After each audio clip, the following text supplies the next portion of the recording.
राधे राधे। जय श्री कृष्णा।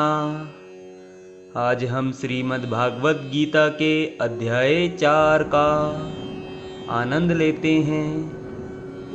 अध्याय 4 का पहला श्लोक। दिव्य ज्ञान श्री भगवान उवाच। इमं विवस्वते योगं प्रोक्तवान् अहम् अव्ययम् विवस्वानं नवे प्राह मनुरीक्ष्वा कवे अब्रवीतः।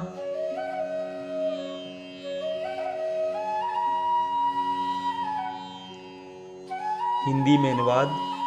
भगवान श्री कृष्ण ने कहा, मैंने इस अमर योग विद्या का उपदेश सूर्यदेव विवस्वान को दिया और विवस्वान ने मनुष्यों के पिता मनु को उपदेश दिया और मनु ने इसका उपदेश इक्ष्वाकु को दिया। तात्पर्य जानेंगे।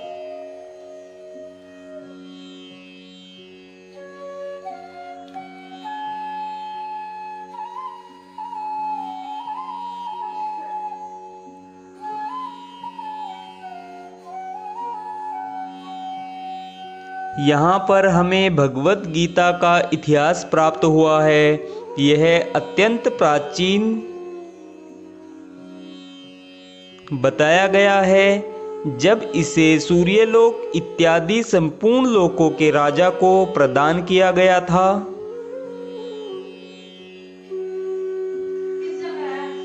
समस्त लोकों के राजा विशेष रूप से निवासियों की रक्षा के निर्मित होते हैं। अतः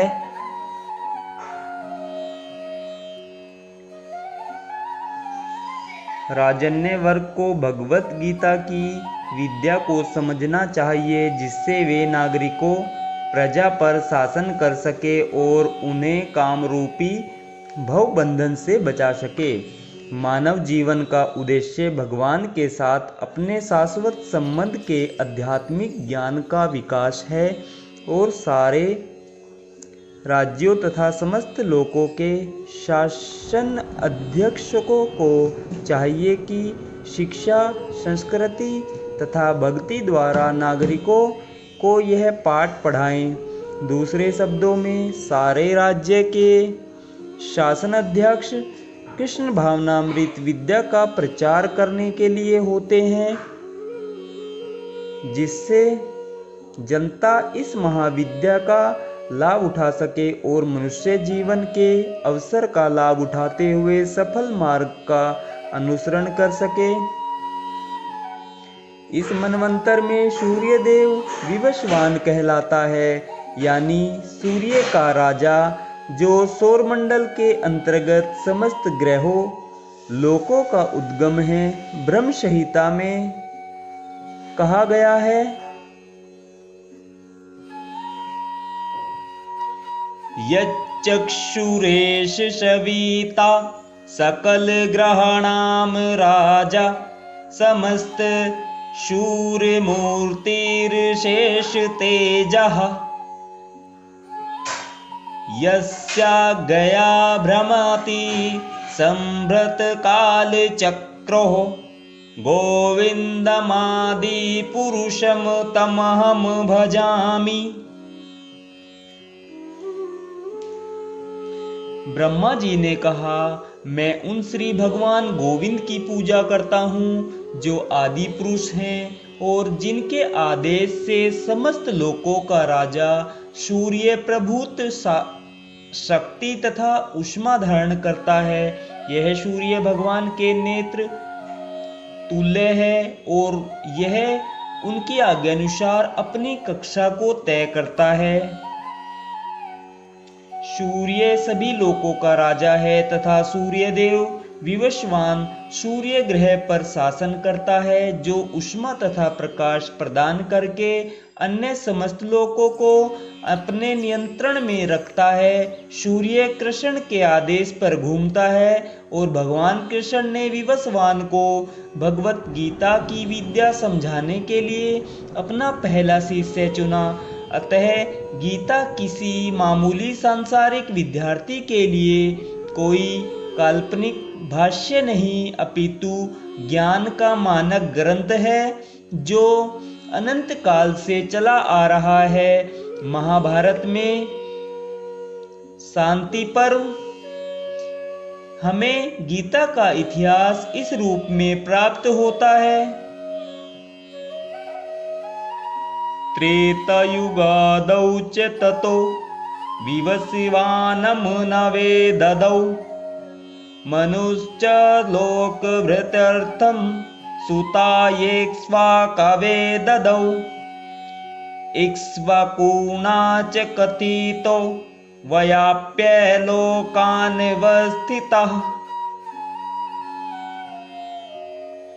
त्रेता युग के आदि में विवस्वान ने परमेश्वर संबंधी इस विज्ञान का उपदेश मनु को दिया और मनुष्यों के जनक मनु ने इसे अपने पुत्र इक्ष्वाकु को दिया। इक्ष्वाकु इस पृथ्वी के शासक थे और उस रघुकुल के पूर्वज थे जिसमें भगवान श्री राम ने अवतार लिया।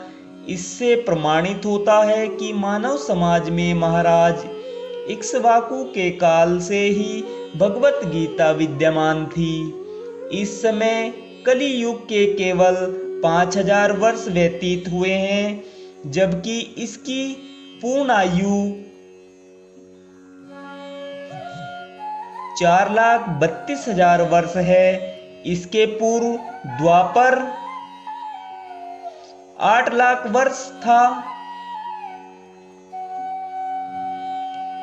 और इसके भी पूर्व त्रेता 12 लाख वर्ष था। इस प्रकार लगभग 20,05,000 वर्ष पूर्व मनु ने अपने शिष्य तथा पुत्र इक्ष्वाकु से, जो इस पृथ्वी के राजा थे, श्रीमद् भगवत गीता कही। वर्तमान मनु की आयु लगभग 30 करोड़ 53 लाख वर्ष अनुमानित की जाती है, जिसमें से 12 करोड़ 4 लाख वर्ष बीत चुके हैं। यह मानते हुए कि मनु के जन्म के पूर्व भगवान ने अपने शिष्य सूर्यदेव विवस्वान को गीता सुनाई। मोटा अनुमान यह है कि गीता कम से कम 12 करोड़ 4 लाख वर्ष पहले कही गई और मानव समाज में यह 20 लाख वर्षों से विद्यमान रही। इसे भगवान ने लगभग 5000 वर्ष पूर्व अर्जुन से पुनः कहा। गीता के अनुसार ही तथा इसके वक्ता भगवान कृष्ण के कथन के अनुसार यह गीता के इतिहास का मोटा अनुमान है। सूर्यदेव विवस्वान को इसलिए गीता सुनाई गई क्योंकि वह क्षत्रिय था और उन समस्त क्षत्रियों का जनक है जो सूर्यवंशी है। चूंकि भगवत गीता वेदों के ही समान है क्योंकि इसे श्री भगवान ने कहा था, अतः यह ज्ञान अपौरुषेय है। चूंकि वैदिक आदेशों को यथारूप में बिना किसी मानवीय विवेचना के स्वीकार किया जाता है, फलतः गीता को भी किसी सांसारिक विवेचना के बिना स्वीकार किया जाना चाहिए।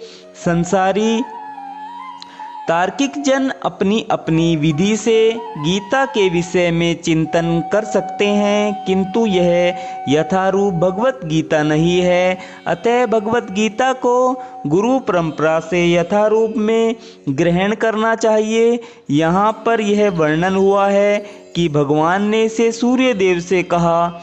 सूर्यदेव ने अपने पुत्र मनु से और मनु ने अपने पुत्र इक्ष्वाकु से कहा। राधे राधे दोस्तों, जय श्री कृष्णा। आज हमने श्रीमद् भागवत गीता के 4थे अध्याय के पहले श्लोक का आनंद लिया है। कल हम दूसरे श्लोक का आनंद लेंगे। राधे राधे, जय श्री कृष्णा।